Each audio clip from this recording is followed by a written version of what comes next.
She was young, vibrant, full of life, a college graduate with a dazzling smile and eyes that carried the wonder of someone just beginning to carve out her path in the world.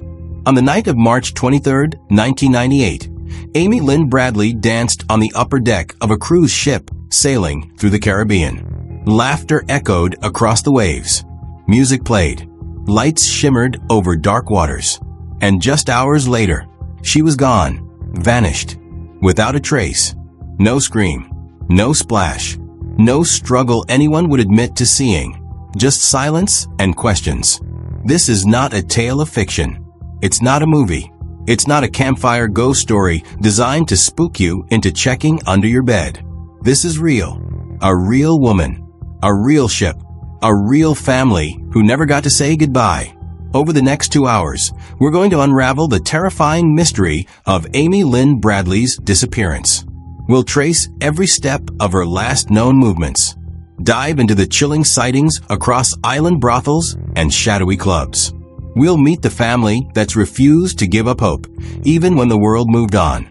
And we'll expose the cracks in a system that let her fall through, perhaps even pushed her. You're about to enter a story that has haunted the open ocean for over 2 decades. A story of laughter turned to anguish, of dancing feet that never came home, of one night that changed everything. This is the story of Amy Lynn Bradley, and it begins just before dawn, before the headlines, before the FBI posters, before the heartbreak. There was Amy. Amy Lynn Bradley was 23 years old. Born and raised in Virginia, she had just graduated from Longwood University with a degree in physical education and sports psychology. She wasn't the kind to sit still. Amy was a lifeguard and natural athlete, someone who thrived by the beach and loved the pulse of life just as much as the serenity of the ocean. She was sharp, independent, a little rebellious, but always full of heart. Ask anyone who knew her, and they'll tell you she was the type of woman who lit up a room, not just with her smile, but with a confidence that made her unforgettable. Her dad, Ron, would tell you how she had a deep-rooted sense of right and wrong, that she never backed down from protecting the people she loved. Her mother, Iva, recalls how Amy was fearless, maybe to a fault. And Brad, her younger brother, well, he was her shadow. The two were incredibly close, more like best friends and siblings. Amy had just accepted a job at a computer consulting firm. She was moving into her own apartment, starting her adult life. Everything was lining up. There was a future waiting for her, vivid and wide open. So when Ron won a cruise for the family, a tropical getaway aboard Royal Caribbean's Rhapsody of the Seas, setting sail through the Caribbean, it felt like a celebration. A well-earned reward before Amy fully stepped into the next chapter of her life. It was a dream trip, Aruba to Curacao. Warm breezes, dancing nights, open decks, turquoise waters. A week to unplug, laugh, bond. But no one expected it to become the last time they would ever see Amy whole and free. They boarded the ship on March 21, 1998. A floating paradise full of travelers, musicians, crew. 1,000 stories in motion. Amy was excited, even if a little skeptical. She'd expressed some discomfort about the crew's behavior almost immediately. Still, she tried to brush it off. It was vacation, and she wasn't one to dwell on small things. She danced. She posed for photos. She joked with Brad. Everything seemed perfect on the surface. But something was coming. A turn in the tide. And soon, the ocean would hold a secret it still refuses to give up. It was the final full night of the cruise. The ship glided silently across black Caribbean waters. Above, a soft breeze. Below, steel floors vibrating with music and laughter. The family had enjoyed dinner together earlier that evening. Drinks, conversations, the relaxed joy of vacation. Later that night, Amy and her brother Brad headed toward the disco. That was its actual name. The ship's late night club. Neon lights, pounding beats, and the humid buzz of tourists clinging to one last night of escape before heading home. It was sometime around 1 a.m. Amy and Brad were on the dance floor, laughing, swaying, drinks in hand, when they were joined by a few of the cruise's band members. One of them stood out, Alistair Douglas. The crew called him Yellow. He was a charismatic, Jamaican-born member of the band Blue Orchid, popular on board and comfortable in the limelight. Amy danced with him for a while. Brad did too. Photos taken that night show her smiling, confident, carefree, alive. But not everything about the night felt right. There were rumors later, whispers among passengers and questions that would swirl in news articles for years. Some said Yellow was getting too close, that Amy seemed uneasy at times. No one knows for sure. But what is known, what's documented, is what happened next. At approximately 3:35 a.m., Brad decided to call it a night. He left Amy still at the bar or near the dance floor. She said she'd be back soon. Minutes later, around 3:40 a.m., security cameras captured Amy returning to the family cabin. She stepped out onto the balcony, maybe for some fresh air, maybe to clear her head. No one can say for certain. Her brother was asleep inside. Her parents too. And Amy? Amy sat alone on the balcony. The waves just a few stories below, the lights of the ship blinking in and out of shadow. And then nothing. That was the last known moment she was ever seen. The music had faded. The laughter was gone. All that remained was the hum of the ship's engines and a quiet Caribbean night that swallowed everything whole. Amy Lynn Bradley, who had danced under the stars, never stepped back inside that cabin. And by morning, she was gone. It was just before sunrise. The ship continued its steady course toward Curacao, slicing through the still water like a blade.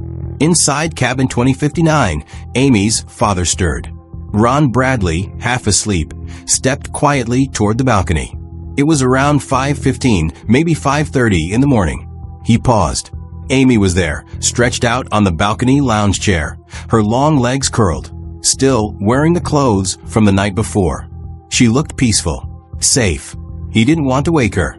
He turned around, slipped back into bed. It was a small, quiet decision. The kind of decision you make without a second thought, until it becomes the moment that haunts you for the rest of your life. Just 30 minutes later, Ron woke again. This time, something felt wrong. He got up. The balcony was empty.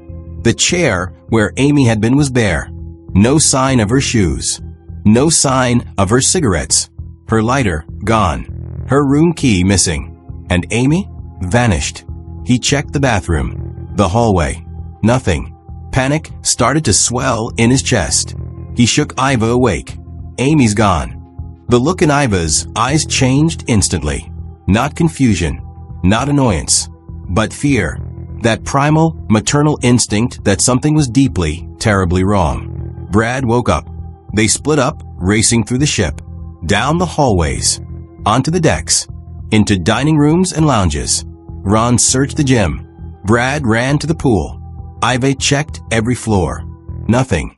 They approached ship personnel immediately, pleading for help, demanding that the crew make an announcement, seal the ship, lock down the exits. Instead, they were told to wait. The Bradleys begged them, don't let anyone off the ship. Not until you've searched. Not until you've looked. Not until you've tried. But the crew hesitated. Protocols, procedures, paperwork. And by 7:50 a.m., while Amy's mother stood frozen in disbelief, staring at the gangway, passengers began disembarking. One by one, hundreds of people stepped off the rhapsody of the seas onto the soil of Curacao. If Amy had been taken, she was already gone. And if she was still on board, hiding, trapped, terrified, the window to save her was closing fast. Within hours of Amy's disappearance, the sea became a stage for search and speculation. Helicopters buzzed overhead, scanning the endless blue. Radar-equipped planes circled low. The Coast Guard joined in. The rhapsody of the seas combed its own decks, slowly, methodically, calling her name over and over. But the ocean doesn't give up secrets easily. They search for days. From the decks to the engine rooms, from lifeboats to every passenger corridor, nothing. No body, no clothing, not even a flip-flop left behind. It didn't make sense. And that's what made it so terrifying. The cruise line's first suggestion was, predictably, the simplest. They said maybe she fell. Maybe she leaned over the balcony and lost her balance. A tragic accident. perhaps even suicide. But the Bradley family didn't buy it. Not for 1 second. Amy wasn't reckless. She was trained in water survival, a certified lifeguard who'd spent years watching the currents, saving lives. She didn't go near the railings, not without purpose. And she had no reason, none, to take her own life. She had just started a new job, was about to move into her first apartment.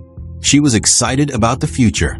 There was no note, no signal, no history of mental health struggles, no sudden emotional breakdown, nothing that pointed toward self-harm. The FBI later confirmed this.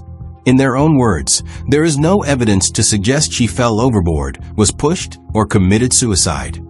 So she didn't jump, and she didn't fall. Then what happened? In the hours following Amy's disappearance, while her family was spiraling into panic, one encounter would stick with Brad forever. It was still early morning. The search hadn't even fully begun. No one outside of the family and a few crew members even knew Amy was missing yet. And yet, Alistair "Yellow" Douglas approached Brad. He offered his condolences. Let that sink in. He told Brad he was sorry, that he hoped they found her soon, long before the ship made any public announcement, long before the crew treated it as a full-blown emergency. How did he know? How could he know? That moment stuck in Brad's mind. It didn't feel like compassion. It felt like a warning. Later, other passengers came forward. Multiple people reported seeing Amy with Douglas again, even later than previously believed. Between 5:30 and 5:45 a.m., after the time Ron had last seen her on the balcony, Amy was reportedly seen getting a drink at a shipboard bar with Yellow. This directly contradicted the original timeline. Why wasn't that acknowledged sooner? Why did crew accounts downplay these sightings? Why did official statements feel incomplete? Some of the discrepancies were chalked up to confusion, sleep-deprived memories, misremembered times. But the Bradleys weren't convinced. Not then. Not now. The story being fed to them didn't line up with what they knew of Amy, and certainly not with what passengers were quietly whispering behind closed doors. There was a pattern forming, one of silence, delayed action, and carefully crafted public relations. And at the center of it was a smiling musician, whose behavior in the days after Amy's vanishing only grew more and more strange. March 24, 1998, just one day after Amy vanished. As passengers disembarked in Curacao, so did whispers. One of them came from a local taxi driver. He reported seeing a young woman, frantic, agitated, near the dock that morning. She matched Amy's description. Pale, tall, short dark hair, green eyes. She approached him, urgently asking for directions to a nearby hotel. Then just as suddenly, she was gone, pulled away, distracted, or perhaps stopped. The report didn't reach the Bradley family until much later. By then, it was just another missed opportunity, another door that had closed too soon. But it wouldn't be the last. In August of that same year, 5 months after Amy disappeared, 2 Canadian scuba divers surfaced with a chilling account.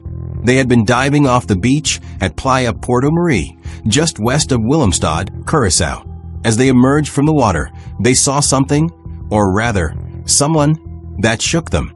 A woman, sitting on the beach, accompanied by 2 men. What caught their attention wasn't just her appearance, though she did bear an uncanny resemblance to Amy. It was the tattoos. A Tasmanian devil spinning a basketball on her shoulder, a gecko on her stomach, a sun on her lower back, a Chinese symbol on her ankle. Rare, personal, nearly impossible to mistake. They watched as the woman was led away, reluctantly, toward a nearby beach bar. She looked uneasy, controlled, afraid. The divers didn't act in the moment. They weren't sure what they had seen until much later, when they recognized her in a news segment. By the time the authorities followed up, the trail had gone cold.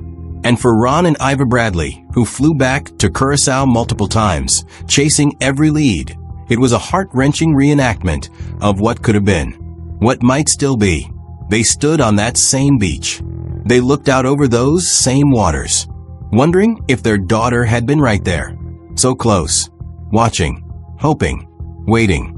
and still so far away. For years past, for birthdays, for empty Christmases, for long anniversaries of silence.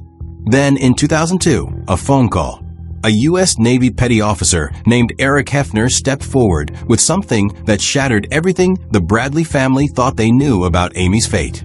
He had been stationed in Curacao during shore leave in 1999, just a year after Amy vanished. He and a few sailors were taken to a brothel. There, in a dimly lit room, surrounded by men and laughter, a young woman approached him. She leaned in, her voice barely a whisper. "My name is Amy Bradley," she said. "Please help me." And then, just like that, she was gone, led away, swallowed by shadows. Hefner didn't come forward immediately. He didn't report it in 1999, not to his commanding officer, not to the authorities, not even to the media. Why? Fear, doubt, the paralyzing uncertainty of whether what he heard, what he thought he heard, was real. He later admitted it had haunted him. That moment, those eyes, the desperation in her voice. But by the time he summoned the courage to speak, years had passed, and with them, the best chance at finding her alive. Still, the detail was unmistakable. She said her full name, not Amy, not Bradley, Amy Bradley. Who would know that? Who else would say that? For Amy's parents, this wasn't just another sighting. This was a plea, a living voice calling from the dark. The FBI investigated the brothel, but by then it was too late. The trail had gone cold. The brothel had burned down. Whether by accident or to cover something up, no one could say. But what they could say, with increasing fear, was that Amy had not simply vanished.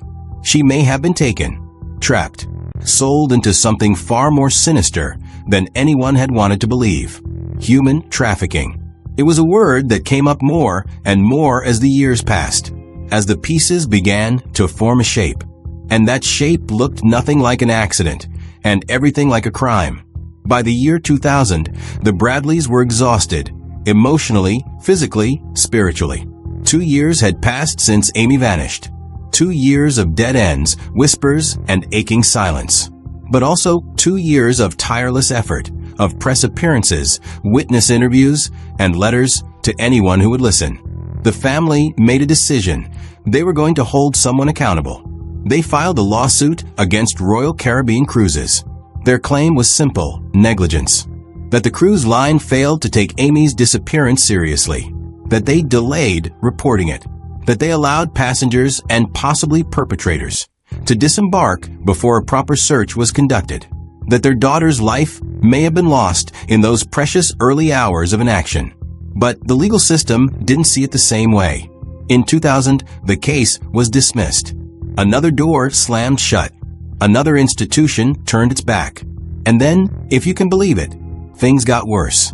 In 2002, a man named Frank Jones entered the picture. He claimed to be a former Navy SEAL.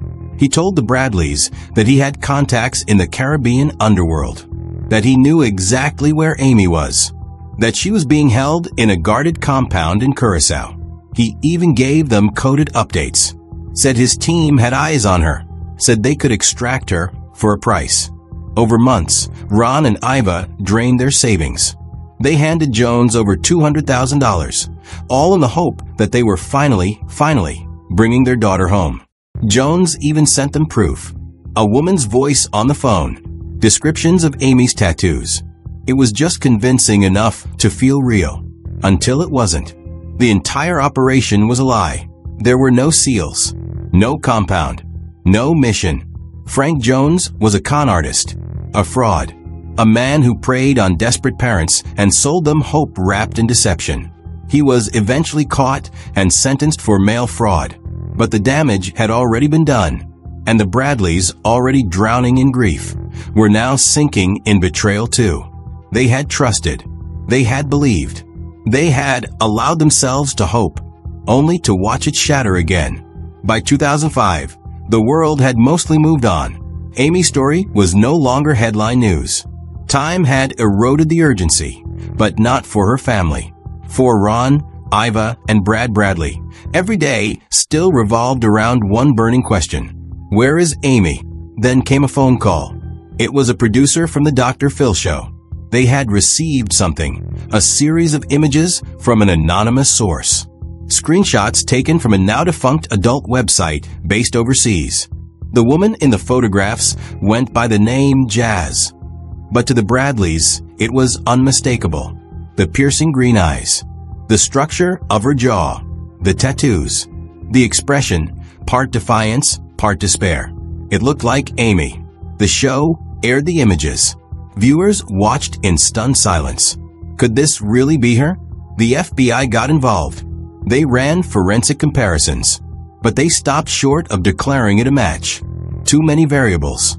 Too much degradation in the quality of the photos. No conclusive evidence. Still, the resemblance was undeniable, especially to those who knew Amy best.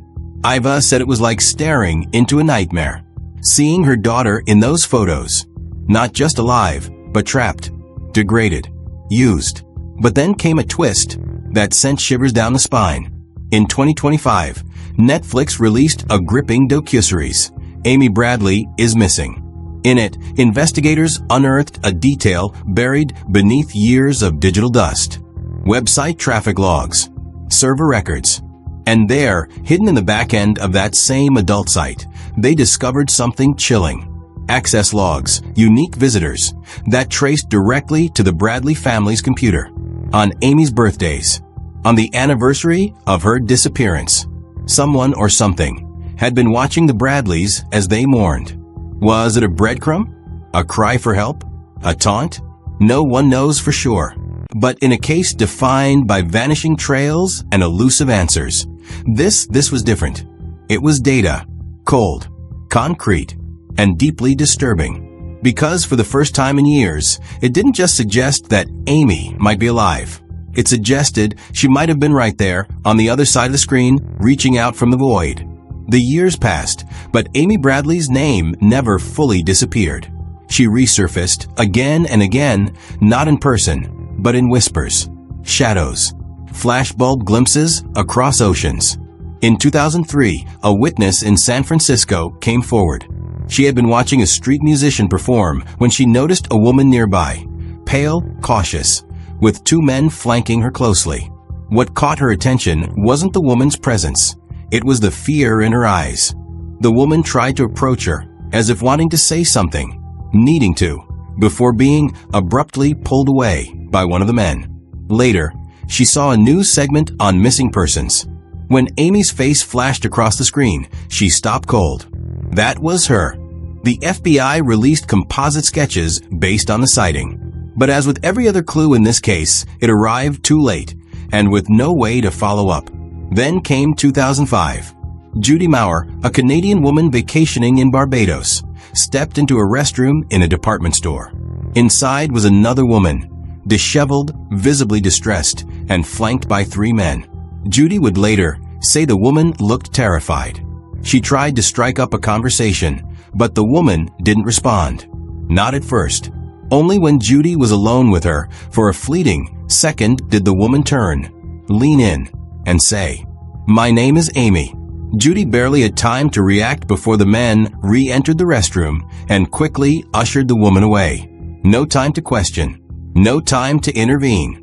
She contacted the authorities. She reported the encounter. The story made headlines. But by the time investigators followed up, there was no sign of the men. No record of the woman. Nothing. Again, a ghost. And yet, the possibility of Amy being alive was undeniable. These weren't idle rumors. These were people with nothing to gain, shaken to their core by what they had seen. Then, in 2010, another story made waves. A human jawbone washed ashore on the island of Aruba. It was a grim discovery that immediately triggered speculation, especially with the ongoing media coverage of Natalie Holloway, another young American who had vanished in the Caribbean. There was talk that the jawbone could be Amy's, but no DNA testing was ever done. The bone was never linked to her or to anyone. It was yet another clue that went nowhere. That same year, 12 years after she vanished, Amy Lynn Bradley was declared legally dead. A formality, a final checkbox on paperwork. But for Ron, Iva, and Brad, there was no closure. There never had been. Because even in death, there were no remains, no crime scene, no confirmation, just the same aching question they had been asking for over a decade. Where is Amy? July 16th, 2025. After more than 2 decades of silence, a spark reignited the world's interest in Amy Bradley's case, not because of a new sighting, not because of a confession, but because of a story told the way it should have been all along. Netflix released its documentary series, Amy Bradley is Missing, and something changed. The show didn't just retell the facts. It resurrected them. It stripped away the dust of bureaucracy, the fog of half-truths, and laid bare the haunting possibilities that had been ignored for years. For many viewers, this was the first time they heard Amy's name. For others, those who remembered the early news reports, the missing posters, it was a painful but necessary return. And for the Bradley family, it was both a blessing and a wound. Because now the world was watching again. Strangers lit up message boards. Internet sleuths combed over timelines. Old witnesses were re-interviewed. Authorities in Curacao received a surge of new tips. The case had never been closed, but now it had been reopened in the only way that ever truly mattered, in the hearts of people who care. Brad, Amy's younger brother, continued to honor her in his own way. He joined a band, played music she loved, talked about her on stage, reminded anyone listening that Amy wasn't just a headline. She was real. She laughed. She danced. She mattered. Ron and Iva, they never stopped searching. They continued writing letters, talking to media, pleading with governments, hoping that someday, somewhere, someone who knew something would speak. The FBI still offers a $25,000 reward for credible information. The family has raised that amount to $250,000, $250,000 for the truth. Because no matter what the legal documents say, Amy Lynn Bradley is not just a name on a missing persons list. She is a daughter, a sister, a friend. And as long as her story continues to echo through documentaries, through podcasts, through whispered rumors and steadfast hopes, she is not forgotten. She is still out there. And maybe, just maybe, someone will help bring her home. As with every mysterious disappearance, the story of Amy Bradley has fractured into competing theories, each built from the same puzzle pieces, arranged in entirely different ways. Some hold firm to the simplest explanation. They believe Amy fell, that she sat on the balcony railing that morning, tired, maybe tipsy, and in a moment of imbalance, slipped, fell into the sea, lost forever. It's an idea reinforced by logic, by statistics. Accidents happen on cruise ships. People fall. The ocean doesn't return what it takes. But that theory begins to crumble under scrutiny. Amy was a lifeguard. She had spent years learning how to read tides, how to stay afloat in any condition. The railing was high, solid. There was no sign of a struggle, no splash heard, no body found. And she had just returned from dancing, still fully clothed, wide awake, and alert. And then there's the timeline. Ron saw her on the balcony around 5:15 a.m. But multiple witnesses claimed to have seen her between 5:30 and 5:45 at a bar talking to Yellow. That would mean she left the cabin and returned to the public areas of the ship. Why would she do that? And why, if she fell or jumped, would it happen later, when she had apparently resumed normal activity? Then there's the other theory. The one her family believes. Abduction, human trafficking, a calculated, intentional disappearance, pulled off in plain sight aboard a luxury cruise liner. It sounds far-fetched until you hear the testimonies, until you piece together the sightings, until you learn how often human trafficking operates in international waters, where jurisdiction is murky, oversight is limited, and people can vanish without a trace. We spoke with former law enforcement officers and experts on maritime crime. They confirm it. Cruise ships, though seemingly secure, can be hotspots for exploitation. Crew members are transient. Passengers rotate weekly. And on the lower decks, where workers live and security thins, anything is possible. human trafficking survivors have confirmed patterns that match Amy's case. Isolation, grooming by trusted insiders, rapid removal from public spaces, forced silence. We also spoke to psychologists familiar with the families of the missing. They described something called ambiguous loss, a wound that never heals because there is no closure, no body, no answer. And yet, they say, sometimes hope isn't delusion. Sometimes it's memory refusing to lie down. The brain's way of honoring what the heart refuses to forget. So here we are. Two narratives. One of tragedy, one of terror. One says she's gone. The other says she's waiting. Only one of them can be true, but both deserve to be heard. Amy Lynn Bradley had plans. She was just 23, a college graduate, a daughter, a sister, a fierce swimmer, a beach lover with a protective spirit and a laugh that made people feel safe. She had just landed her first job. She was days away from moving into her own apartment. She wanted a dog. She wanted to travel. She wanted to fall in love. She had dreams. And they were stolen. Her parents remember the little things. How she hated when people chewed loudly. How she sang off-key on purpose. How she always offered to drive if her friends had been drinking. Her brother Brad remembers her as his protector, his teammate, his best friend. The day she disappeared, her Miata sat waiting in the driveway. A college graduation gift. It was washed, ready for the road. It never moved again. And yet, for all that was lost, the Bradleys still hope. They believe, not blindly, not desperately, but fiercely. Because the pieces don't add up. Because the sightings are too vivid. Because someone somewhere still knows something. And now maybe you do too. So here is our plea. If you know anything, no matter how small, no matter how long ago, please contact the FBI. Visit Amy's case website. Share this video. Share her story. Because the more people who know her name, the harder it becomes for the world to forget her face. Amy Lynn Bradley didn't vanish into thin air. She was taken from the life she was just beginning. And we owe it to her, and to every missing person whose voice has been stolen, to keep asking, to keep searching, to never look away, until Amy comes home, or until we find the truth. If this story has both fascinated and horrified you, remember, true crime is far from over. In fact, the next story we're going to explore might be even more shocking. Make sure you subscribe and hit that notification button to stay up to date with more real-life stories that will leave you questioning everything you thought you knew. Remember to leave your comment and thoughts below. The dark truths behind some of the most chilling crimes are just beginning. Stay tuned. The next story is waiting, and it's one that'll send a shiver down your spine. Thanks for watching.